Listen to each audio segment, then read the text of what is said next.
warahmatullahi wabarakatuh. Saya Siti Retno Sulistiani dari kelas 05 TPLE 015. Melanjutkan tugas wajib mata kuliah Arsitektur dan Organisasi Komputer dengan dosen pengampu Ibu Nurhayati Skom Mkom mengenai organisasi input-output. Berikut saya memaparkan penjelasannya melalui PowerPoint yang telah saya buat.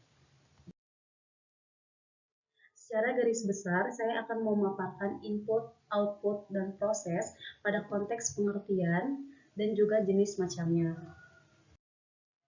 Input device. Peralatan input pada komputer adalah peralatan yang berfungsi untuk memasukkan data atau perintah ke peralatan proses tanpa melalui peralatan yang lain. Peralatan input sendiri mempunyai banyak macamnya sesuai dengan fungsi dan kebutuhan dari masing-masing komputer. Perangkat input akan menerima perintah atau instruksi langsung dari pengguna, kemudian peralatan input akan mengirimkan instruksi tersebut ke peralatan proses untuk diolah menjadi sebuah informasi. Macam-macam peralatan input ada keyboard, mouse, joystick, mikrofon, dan juga scanner.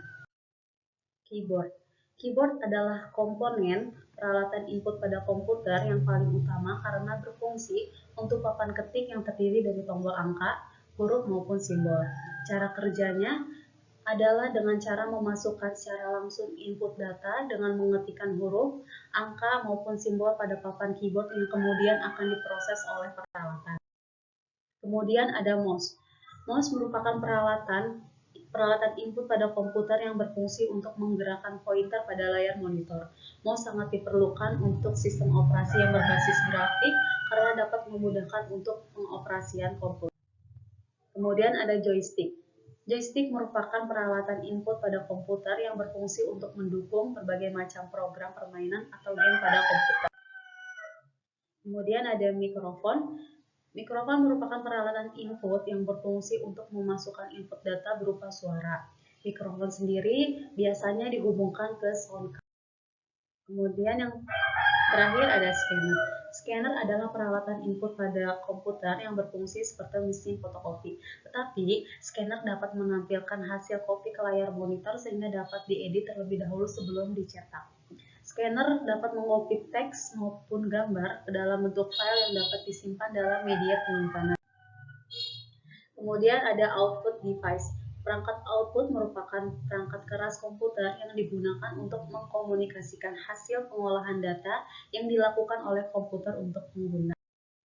Macam-macam peralatan output, ada printer, proyektor, flutter, dan juga speaker.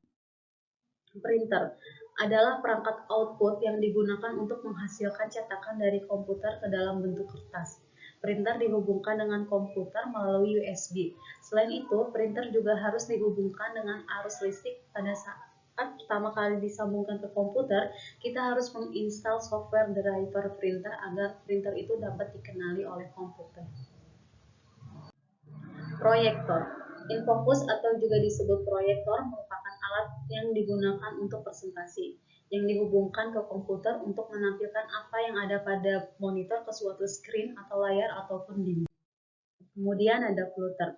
Flutter adalah media cetak seperti printer namun memiliki ukurannya yang lebih besar serta kegunaannya pun optimum untuk objek gambar. Dan yang terakhir ada speaker. Speaker adalah perangkat keras untuk menghasilkan suara. Jenis lain dari speaker adalah headset atau earphone. Dan yang terakhir yaitu process device. Process device adalah perangkat yang berfungsi mengolah data mulai dari membaca data dari peralatan input, mengolah atau memproses sampai pada mengeluarkan informasi atau output ke peralatan output. Process device ada motherboard dan juga memori atau RAM. Motherboard atau mainboard merupakan papan utama di mana terdapat komponen-komponen serta chip controller yang berfungsi mengatur lalu lintas data dalam setiap motherboard. Pada motherboard juga terdapat soket untuk prosesor, slot-slot yang digunakan untuk pemasangan komponen kartu seperti VGA card, sound card, internal modem, dan lain-lain. Memori atau RAM merupakan tempat penyimpanan data atau instruksi. Semakin besar kapasitas memori yang disediakan, akan semakin besar data atau instruksi yang dapat ditampung untuk diolah. Jenis-jenis RAM ada 10, diantaranya DRAM, SDRAM, RDRAM. Sekian yang dapat saya paparkan. Untuk pemaparan lebih jelas, silahkan klik link yang telah saya cantumkan di bawah ini. Terima kasih dan semoga bermanfaat. See you the next video. Wassalamualaikum warahmatullahi wabarakatuh.